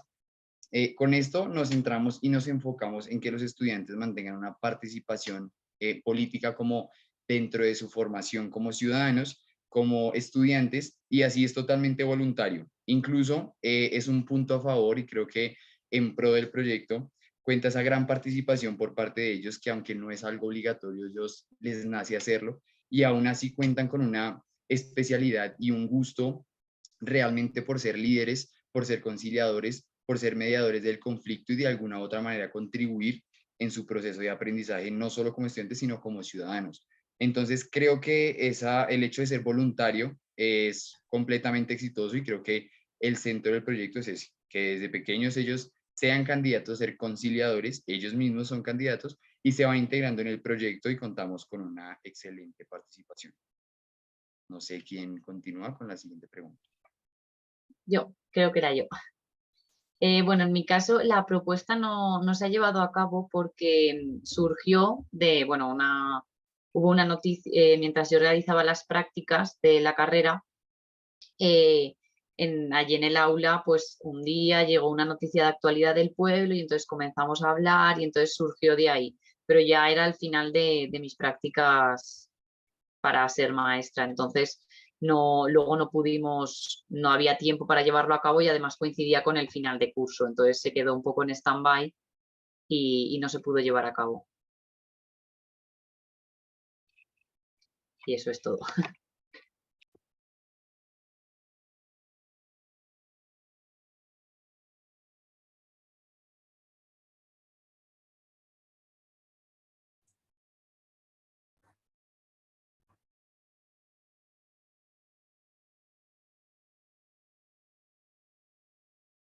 Bueno, sí, no sé si Sandra había alguna pregunta para Sandra, si no creo que me tocaría a mí responder un poco al comentario del compañero que hacía sobre las aulas futuristas y bueno, la llegada de estos recursos potentes a nivel tecnológico a las aulas. Bueno, yo realmente creo que eso de aulas del futuro o futuristas en realidad son aulas muy del presente. La robótica nos rodea, los algoritmos forman parte de nuestra vida, tenemos un dispositivo móvil en el bolsillo 24/7. Entonces, bueno, es verdad que la robótica es un recurso que a mí principalmente me gusta y que creo que tiene mucho que aportar en el proceso de enseñanza-aprendizaje, pero creo que lo más importante es que, y creo que es lo que realmente tiene valor, son las propuestas pedagógicas fuertes. Y a través y siempre pensando la robótica como un recurso o como un medio que facilita el aprendizaje de otro tipo de habilidades, como la investigación, la programación, pero no tanto como un objetivo en sí mismo.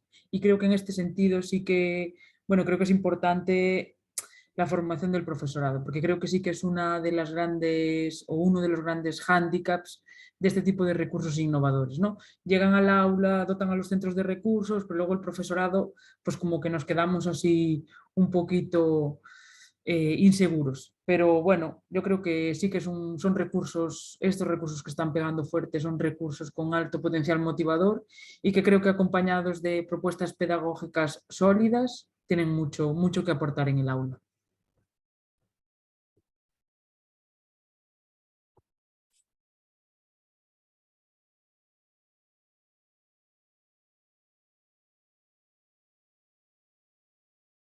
Si no hay otra pregunta para Olayo, entonces hablo un poquito. Bien, pues el juego del que hablaba Antonio, pues es fruto de un trabajo, de mucho trabajo entre mis compañeras y yo.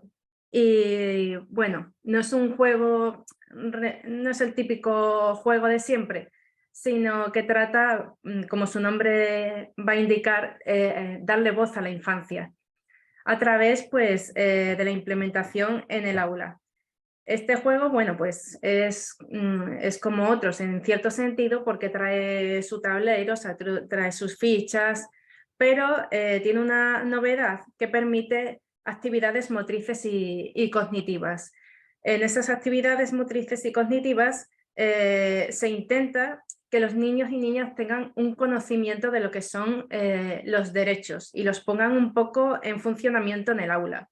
Como he dicho antes en la presentación, que ha sido muy rápida, normalmente esto se hace en las celebraciones pedagógicas, que suele ser a lo mejor una vez al año. Nosotros lo que queremos es que los docentes tengan ese juego en el aula para que puedan ir trabajando poco a poco cada trimestre pues, con estos derechos, que puedan ir jugando con el que les interese.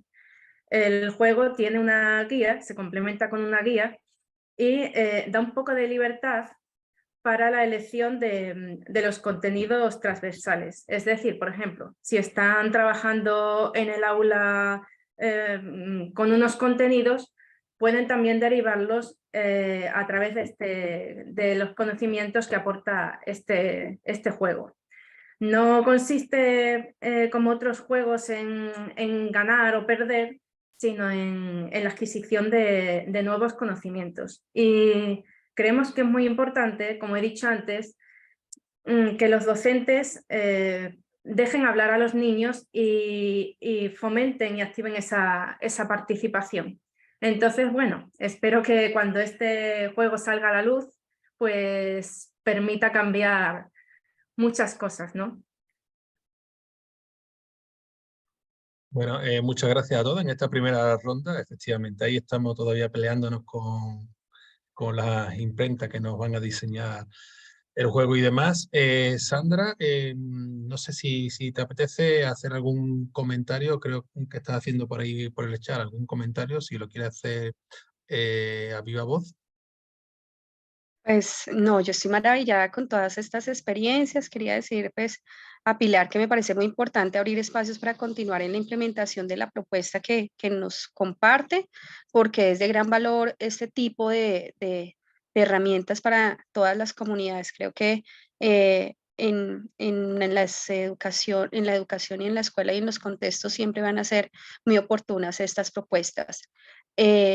A pues a Sara, que bien definir herramientas que desde el juego permita el desarrollo integral de las infancias es muy valioso, porque no es, creo que siempre hemos considerado que el juego no es juego por juego, sino el juego tiene toda una intención pedagógica y que bien que lo puedes aquí demostrar. Y pues aprovecho ya que me das la palabra también para un poco aquí compartir que me parece esta estrategia de EGER una estrategia que es muy acertada con las necesidades actuales de la escuela. Las necesidades actuales de la escuela nos están convocando a desarrollar diferentes estrategias que permitan al niño ser protagonista de sus convivencias, pero también ser actor significativo en los derechos y en los deberes. Actualmente pensarnos desde el deber es también pensarnos desde cómo se siente el otro y cómo yo permito que el otro se convoque en un ejercicio de construcción dialógica y colectiva sobre las problemáticas convivenciales que se presentan en la escuela a la luz de esa convivencia. Entonces, me parece maravilloso que los jóvenes nos hayan traído esta posibilidad que tenemos hoy de escucharlos y posibilidad de réplica. Y yo les decía por interno que como rectora de una institución educativa estoy muy interesada en irlos a visitar para poder replicar estas acciones tan importantes. Finalmente, el trabajo de la doctora Lucila Herrera me parece un trabajo que que da cuenta también de poder poner en funcionamiento esas necesidades actuales de un mundo actual, donde el ejercicio de la socioemocionalidad es un ejercicio que nos está invitando a, digamos, a excavar mucho en este tema y de pronto reorganizar nuestras ideas sobre el tema e irla buscando, irla hilando, tejiendo con la escuela, porque pensábamos que eran dos mundos distintos y la verdad es que no. Hoy nos hemos dado cuenta que hoy más que nunca la escuela se ha pensado desde la socioemocionalidad y se busca todos los días desde la socioemocionalidad. Entonces yo creo que con esto pues decir gracias por la palabra y pues creo que todas las apuestas son importantísimas. La apuesta sobre STEAM es una apuesta que realmente nos cuestiona hoy, porque efectivamente el tema de STEAM es un tema que necesita que la escuela lo vea como prioridad, lo vea como unidad y lo vea como una forma de trabajar desde esa integralidad, desde la intencionalidad pedagógica, entendiendo a todos y todas como fuertes en todos los temas que tienen que ver con el STEAM. Entonces, creo que cada uno de los aportes de la mesa del día de hoy es muy significativo en el rol pues que desempeño, pero también desde ese interés que hoy me dejan. Muchas gracias por darme la palabra. Muchas A ti. gracias, Sandra. Muchas gracias, Sandra. Disculpa, Antonio, vamos a darle la palabra a Juan Camilo, que tiene una intervención preparada. Gracias, Kenneth. Sí, pues quería agradecer, pues, en primer lugar, el interés en el proyecto y quería complementar de pronto un poco acerca del tema del bullying y los conflictos relacionados con el tema, en donde juegan un papel importante e interesante en el proyecto. Para eso nosotros complementamos la materialización de los derechos humanos, la Cátedra de la Paz para buscar la formación de cultura ciudadana y que de alguna u otra manera vaya encaminada a la paz total de Colombia. ¿Sí? Consideramos que ese es como el principal objetivo del proyecto y más con estos importantes temas como es el tema del bullying, como es el tema de esos conflictos que se dan entre los espacios escolares y que sin duda alguna pues debemos tratar.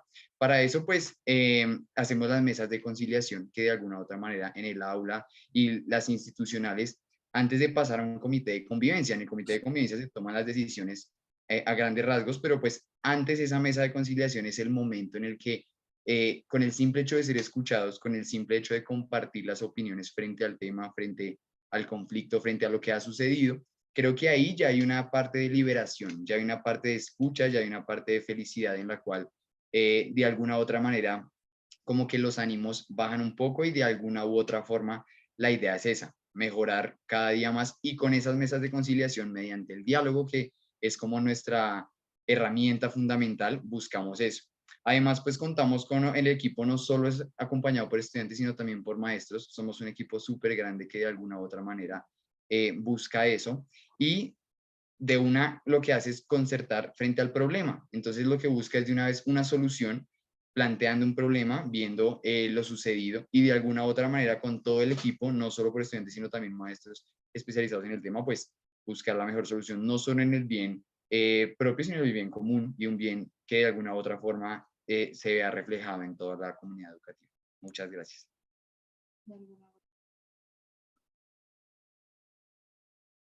Muchas gracias, Camilo, por tu intervención.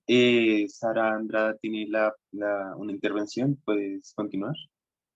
Bueno, quería felicitar a Ger porque me parece una propuesta muy interesante y muy acorde con lo que estaba hablando yo, ¿no? La implementación de los derechos en la escuela, en el aula. Porque qué mejor, ¿no? Que esa prevención sobre el acoso, el bullying, ese diálogo entre alumnos, pues sea como el camino para formar a adultos que van también a respetar esos derechos en una continuación, ¿no? Desde la escuela hasta la etapa adulta. Entonces, qué mejor, ¿no? Que los propios niños y adolescentes pues tomen este tipo de iniciativas para que en un futuro pues se pueda ver reflejado en su entorno el buen trato, ¿no? Entre todos. Así es que, bueno, pues felicidades, Ger, porque me ha parecido muy interesante todo lo que has dicho. Muchas gracias, Sara, muy amable.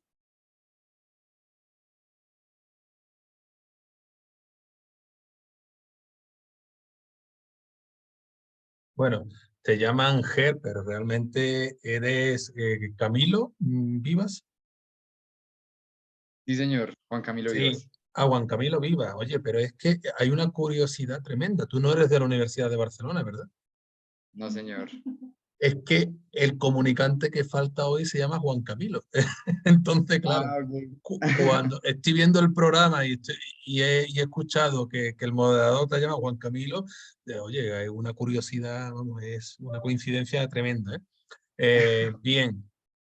Bueno, mirad, realmente estamos en el tiempo restando los 20 minutos del compañero Enriquillo, que no ha podido más los tiempos que tiene adicionales, estamos en el tiempo. No obstante, si queda alguna pregunta, estáis interesado en continuar el debate, bueno, por la organización no hay ningún problema, porque el tiempo estaba estimado hasta las 21 horas, como sabéis. Bien.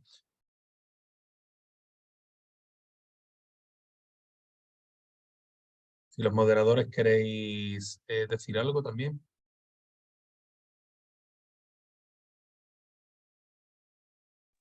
Pues quiero expresar mi opinión personal. Considero que fueron unas muy bonitas ponencias, bastante enriquecedoras, como lo mencionaron anteriormente. Las veo muy enfocadas al conocimiento de los derechos por parte de los niños, niñas y adolescentes, por lo cual es algo que también está trabajando el CILIAD y que busca el reconocimiento de estos por parte de los adultos y el conocimiento de estos por parte de los niños, niñas y adolescentes. Así que agradezco mucho a todas las personas que estuvieron acá brindando su tiempo y muy bonito todo el esfuerzo y dedicación que se mostró y pues orgulloso de estar acá moderando otra vez.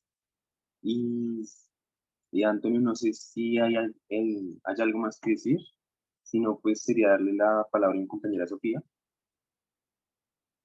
Y bueno, pues como lo he dicho anteriormente, si no hay ningún compañero o compañera más que quiera compartir algo, podéis proceder al cierre. Listo, Sofía. Bueno, muchas gracias. Finalizaré diciendo que gracias a todos por los hermosos trabajos llenos de esfuerzo y dedicación que vimos el día de hoy y finalizaremos esta jornada. Esperamos que cada uno de los participantes y quienes no participaron se logren llevar lo más importante de cada ponencia y espero que todos tengan una feliz mañana, tarde o noche, dependiendo de dónde se encuentren. Muchas gracias y hasta pronto. Muchas gracias. Buenas tardes, buenos días, buenas noches. Chao. Muchas gracias. Gracias, adiós. Gracias. Hasta luego. Gracias. Gracias. Muchas gracias a todos y todas.